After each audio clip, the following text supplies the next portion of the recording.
You're listening to the We Are Libertarians podcast network. Find all of our shows at wearelibertarians.com. Welcome to the show. Thank you so much for being here. My name is Chris Spangle, and I am excited to talk to one of my favorite guests. Last time she was here, we had such a great conversation. It was supposed to be a 20-minute conversation. I think we talked for almost an hour. Always very interesting thoughts on different issues of privacy and individual rights. Her name is Lehi Corbly. She is a privacy policy analyst with the Libertas Institute in Lehi, Utah. She covers current events and affairs related to privacy from the perspective of preserving individual rights and essential liberties. She's also a visiting fellow at AIER and a Young Voices contributor. And she is going to discuss with us today. I have had a hunch for a very long time that, especially through the pandemic, you figured, somebody in a high position within the government or Congress or one of these, alphabet agencies calls up somebody at one of the social media companies and says, hey, can you really put a tamp down on this? And we have recently had a little bit of confirmation that that's exactly what has happened. And so Lehi is here to talk with me today about that. And I was looking at the article and I lost you. All right, there we are. Lehi, thank you so much for joining me. Thanks so much for having me. It's always a pleasure to be on. We are on YouTube and we stream on Facebook. I just want to say you have the best backdrop. The lighting is great. You look fantastic. The camera is great. This is fantastic. I wish all our guests had this high definition view. Well, I'm going to have to thank the Institute, the American Institute for Economic Research, for letting me use their media room. It is fantastic out here, so I've much appreciated my stay. So really briefly, what is a visiting fellow and what are you doing down there in Georgia? So I'm actually up in Great Barrington in the Berkshires. So Western Massachusetts is where I'm at right now. Right. They're not in there. That's fee. It's okay. It's okay. So I am just really spent a lot of time researching the issue of privacy and digging into various literature about privacy, individual rights, and how technology overlaps with those things. And what have you learned? A lot. So one of the most interesting things I would say I learned would be really digging into what the surveillance state in China looks like, because I think that can give us a great idea of how technology can currently be weaponized against a large population in the 21st century. So that was really interesting to read. It's called Surveillance State, written by two Wall Street journalists from the Wall Street Journal. Like, two of them wrote that book, and it's been really fantastic to see what they were able to dig up and investigate in relation to how surveillance systems and technology can be weaponized. And there's some overlap as it relates particularly to things like smart cities. Think places like San Diego, San Francisco, and Houston that are blanketing their entire cities in these very high-tech cameras that law enforcement can access the footage of those. That's essentially, to some degree, a surveillance method. So that's one of the different types of things you see happening. I think the last time we touched on that a little bit. I think one of the critiques from the far right and far left, they like the alt right and the the mutualists, they almost always touch. And one of their critiques is that the end of liberalism is China, and you're going to end up with a surveillance state. And I apologize, you're very intelligent, but I can't say surveillance. It's just I never have been able to do it. So, is it inevitable that we end up, should we really be cautious in our liberal, democratic, capitalistic societies that we avoid ending up like China with all of this different technology that turns into a Black Mirror episode? Sure. So one of the things that right now differentiates us from a situation that's occurring in China is that we have what's called siloed information. So in China, they're able to unsilo information by getting different, otherwise disparate data points and combining them all together. So for instance, think not just I can track where you went, but also being able to track what you buy, who you're around, and various other data points that can then create a much more clear picture of the individual. So essentially, it's profiling at the individual level rather than just group profiling. So more dangerous in a way. Here in the US, obviously, we have a lot more consumer options, and our companies are not nearly as completely embedded with the government as they are in China. So again, the difference between having a one-party government that runs all of your companies essentially, or it can shut them down at will, versus a much more liberal order that we currently enjoy here in America. Now, you may have spoken too soon because you are here to talk about a new lawsuit that was filed. Two epidemiologists, Dr. Jay Bhattacharya and Dr. Martin Koldorf. You've probably heard Jay Bhattacharya on the Paradox podcast here on the We Are Libertarians Network. He had the Barrington Declaration, I believe it was, at the beginning of COVID, and was it took COVID seriously and said, this is what we need to do. We need to let it run its course. I'm wildly paraphrasing. We need to sort of let it run its course. And if you remember Sweden kind of at that period, that was, I guess, in the vein, right? That is much different than what social media wanted you to say. And they're apparently a part of a new lawsuit with the New Civil Liberties Alliance, in a filed by the states of Missouri and Louisiana in a U.S. District Court against the Biden administration. And I'm reading the lead of your article in the Daily Caller, which we will link to. And it alleges the government suppressed speech by coercing social media companies to censor content over the past several years. Not really surprised, but give us a little bit more background on this lawsuit. Sure. So the lawsuit was originally filed, like you mentioned, by the attorney generals of Missouri and Louisiana. So it was in August that the New Civil Liberties Alliance, NCLA, joined that lawsuit on behalf of the two epidemiologists you referenced.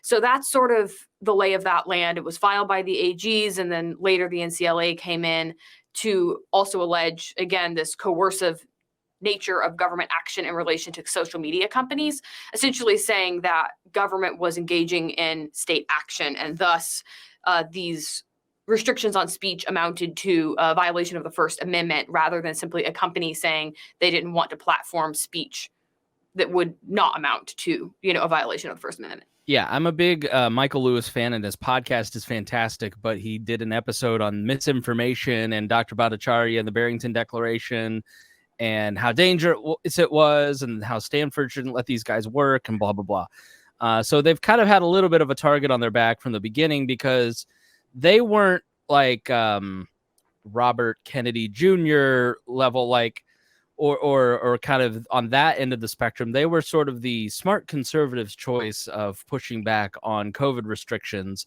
And so they were really targeted by social media companies. And if you talked about them, it was, this is not in your article. I'm adding the context for our listener, but I remember reading the Barrington Declaration and seeing this kind of get banned at the time. How do we know the government had anything to do with some of that censorship that I saw in real time?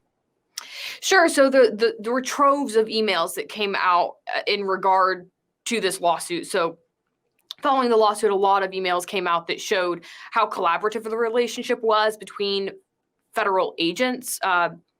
And to be clear, I don't just mean like FBI agents. I mean agents of the federal government across various agencies, including the CDC, the Health and Human Services, White House, and also there were individuals from the FBI involved in collaborating with these companies regarding their content moderation policies, which it is broader than COVID. I think that's important for listeners to understand, right? I mean, you recall on the Joe Rogan podcast when Mark Zuckerberg mentioned the FBI being involved in contacting Facebook regarding the Hunter Biden laptop story. And it was a little unclear whether he was a little cagey about whether they directly mentioned that story or simply said be on the alert for Russian disinformation. But regardless, the point being that these entities of the federal government are becoming very involved with social media companies in relation to content moderation across the board. And by that, I mean, it's not just limited to one piece of information, although that would also be troubling. So there is still, it's not exactly clear the extent to which these agents were attempting to coerce or influence the content moderation decisions of these firms, which is why the lawsuit is ongoing and continued discovery will be coming out, including depositions of various actors within the federal government who are heavily involved. Yeah, there's a weird thing that has happened. I mean, back when I was your age, Leslie, it was during the Iraq War, and you couldn't trust the man. You couldn't trust the government. They were lying to you about yellow cake. And now those same people, like Hillary Clinton, are saying you can only trust the government to verify a source. And so much of journalism and fact checking has become, we asked an official government agency their opinion, and that is what we're running with as the truth. Like the CDC for so many businesses became the default. Well, we're just going to go with what the CDC recommends for vaccines, for instance, because it's just easier. And we're just going to default to it. That seems to me a very troubling trend. I mean, if you're using the government's word as a fact-checking mechanism, that seems to be against the spirit of the First Amendment, which is, in my mind, meant to check the government, meant to check power. Sure. There's in my view, a couple of troubling problems that are sort of running parallel to one another. There's one, the cultural issue you're describing. So let's hypothetically say that the government had no collaboration, no communication with these firms, and it was just becoming a deeply ingrained cultural norm in various institutions, whether that's media or other major platforms, to just trust what the government says and to really only platform that which the government believes to be accurate. Now, that's in a hypothetical world where the government's not involved is not really taking an active role in making these decisions. That's just a cultural norm. I think that would be troubling, to your point, because it does give, I think, too much credence to the government to be able to determine the truth, determine what should or should not be aired, and what opinions are and are not normative. So I would agree with that. Now, another problem that's running at the same time is I do think there's probably a degree of a cultural element here, right? A lot of individuals that run these technological firms are likely to probably have political leanings that more closely mirror perhaps those of the individuals who also run bureaucratic government agencies. Like that very likely could be true. But at the same time, you also have a very troubling connection between government and firms in the sense that it's not as though these are in completely separate universes and they don't speak to one another. You have, the government has a lot of regulatory power over some of these firms, and for instance, has threatened Facebook, now Meta, with antitrust action over the years, numerous times. So you have a dynamic now where they're sort of blended, and it's unclear the extent to which the actions of government agents are causing media companies to create content moderation policies or to remove content or change content in ways that they otherwise would not have without any collaborative communication between the firms and the government. Yeah, I think it's incredibly powerful when Ron Wyden, who is head of like a technology committee, a senator, says we need to take a look at this, or when Joe Biden says, well, Elon Musk, so I'm watching the press conference after Joe Biden's win. And maybe this is a good illustration of exactly what you're talking about. You tell me if I'm wrong. A journalist stands up and says, are you troubled with, do you think that Elon Musk is a national security risk?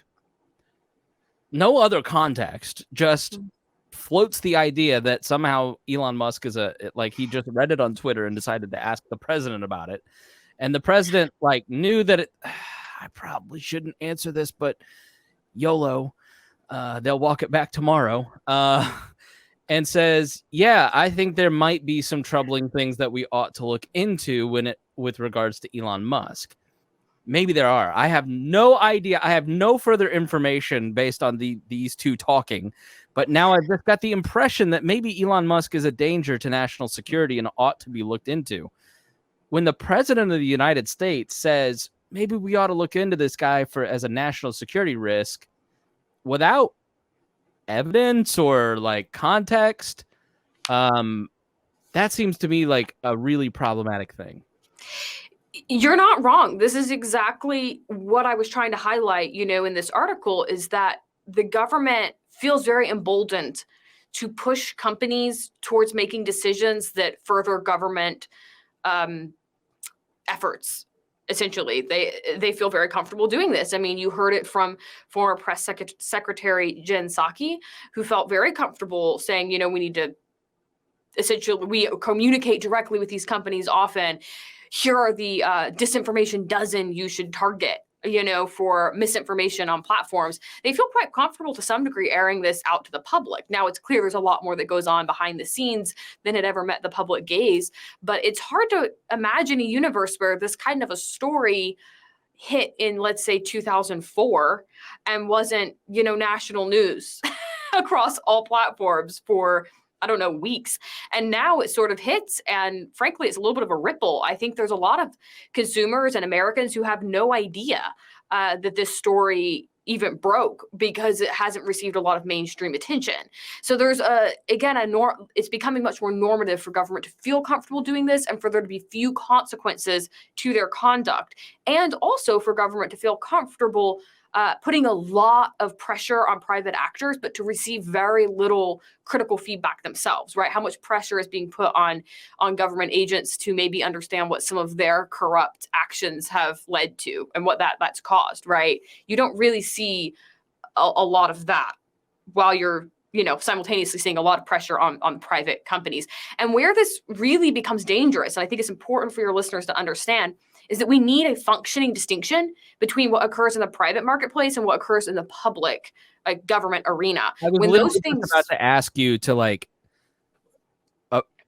Trump and Biden act as political pundits. And I think it's easy for people to kind of see the feed and just get it all jumbled together and lose the distinction between what Sean Hannity says and what the president of the United States says, what a news agency says and what the White House says. And why is that different? Why is there a distinction? What is the philosophical underpinning between those two? Because that's essential for understanding this topic.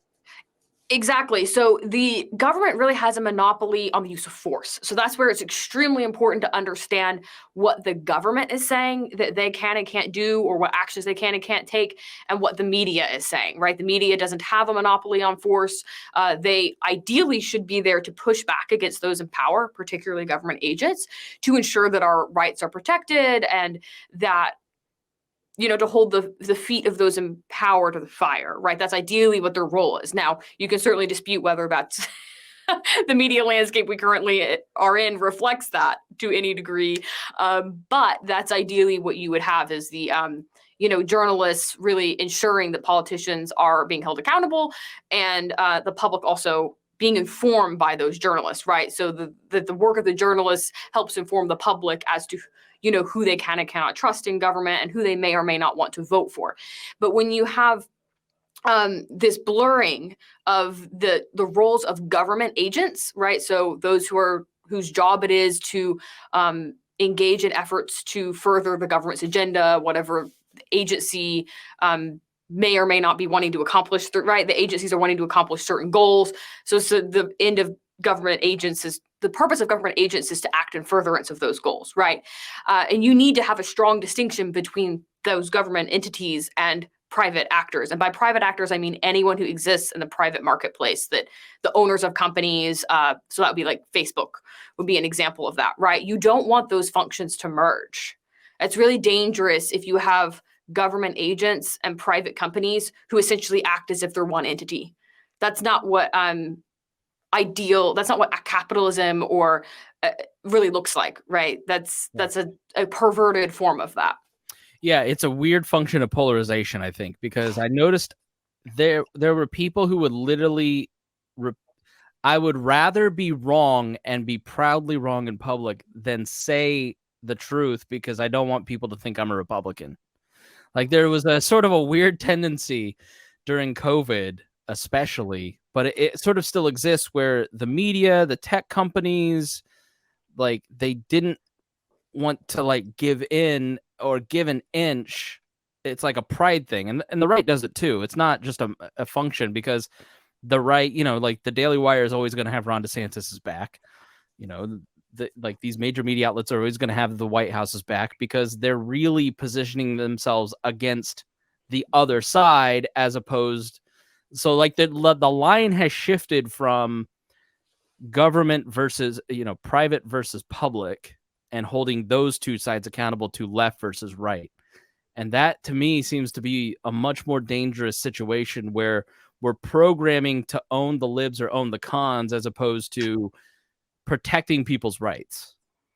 Sure, it's a erosion of civil liberties, really, and a commitment to civil liberties and a commitment to the underpinnings of self-governance itself, which defines the American way of life. So it's very troubling in that respect. There's also, I think, really important to understand an incentive structure among some technological innovators to innovate with the goal of obtaining a contract from the government for selling surveillance services. So this would be things like I mentioned earlier, services could include things like smart cities, where you're blanketing an entire city in really highly developed technological cameras that then feed to law enforcement. That would be an example of that. And then there was, of course, the controversy that came out of Banjo, or Utah. So Banjo was a Utah-based company that had a contract with the Attorney General's office. It went defunct due to some findings about some very troubling findings about the owner of that company and his ties to neo-Nazi groups. But that being said, it's the incentive structure that still exists.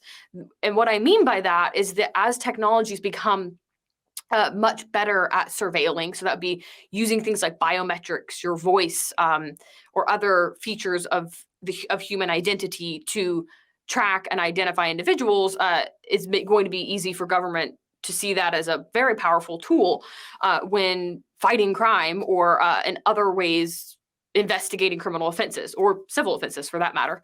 So for instance, Clearview AI has a database of just billions of images that they've pulled from essentially the public commons of the internet. And they now have that in a database, and they have, of course, contracts with government officials. So this incentive structure to innovate towards surveilling, because again, it would be private firms who see the value and of a partnership with the government rather than the consumer. I think people need to understand that there's an incentive structure there, and high dollar partnerships could essentially allow a company to corner a market on certain surveillance services.